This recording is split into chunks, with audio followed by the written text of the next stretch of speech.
વડોદરાની સયાજી હોસ્પિટલમાં ડેન્ગ્યુના મચ્છરોના ઉપદ્રવને રોકવા માટે અનોખી પહેલ કરવામાં આવી છે. સિયાબાગ અર્બન હેલ્થ સેન્ટર દ્વારા હોસ્પિટલના પરિસરમાં પાણી ભરાતા સ્થળોએ ગપ્પી માછલીઓ છોડીને મચ્છરોના બ્રીડિંગને કુદરતી રીતે નિયંત્રિત કરવાનો પ્રયાસ હાથ ધરાયો છે.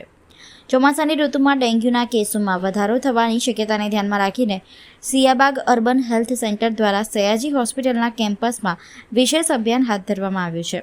હોસ્પિટલના બગીચા, પીએમ રૂમ પાસેના ફુવારા તેમજ મંદિરના પરિસર સહિતની જ્યાં પાણી ભરાઈ રહે છે તે સ્થળોએ ગપ્પી માછલીઓ છોડવામાં આવી છે.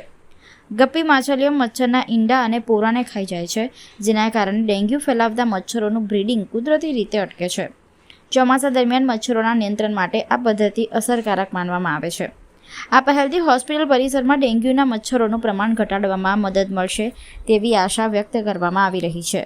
એસએસજી હોસ્પિટલમાં દર સોમવારે ટીમ વર્કની કામગીરી થતી હોય છે સિયાબાગ અર્બન હેલ્થ સેન્ટર દ્વારા. તો આજરોજ જે અમને સ્પોટ જોવા મળ્યા હતા લાસ્ટ યરને આ વર્ષે પણ કે જે પરમેનન્ટ પાણી ભરાય છે ત્યાં આગળ અમે ગપ્પી ફિશ જે આવે છે એને મૂકવાનું આયોજન કરેલ છે. અમે આજે 3 સ્થળે ગપ્પી ફિશ મૂકી છે, જેથી મચ્છર જે ડેન્ગ્યુના હોય છે પોરા, એ મચ્છરનો એક ખોરાક તરીકે ઉપયોગ ખાઈ જાય છે એટલે એક મચ્છી 100 પોરા ખાવાની ક્ષમતા રાખે છે. તો અમે આજે 3 સ્થળે મૂક્યા છે. 3 ફુવારા છે એસએસજીમાં, પછી એના મેઇન ગેટની બહાર જે ભોલેનાથનું મંદિર છે ત્યાં આગળ પણ ફુવારો એક છે, તો ત્યાં આગળ બી અમે મચ્છી મૂકી છે આજે. અને હવે આવનાર દિવસમાં જે વિસ્તારમાં જે પરમેનન્ટ પાણી ભરાઈ રહે છે ચોમાસા દરમિયાન, તો ત્યાં આગળ બી અમે આ મચ્છી મૂકવાનું આયોજન કરવાના.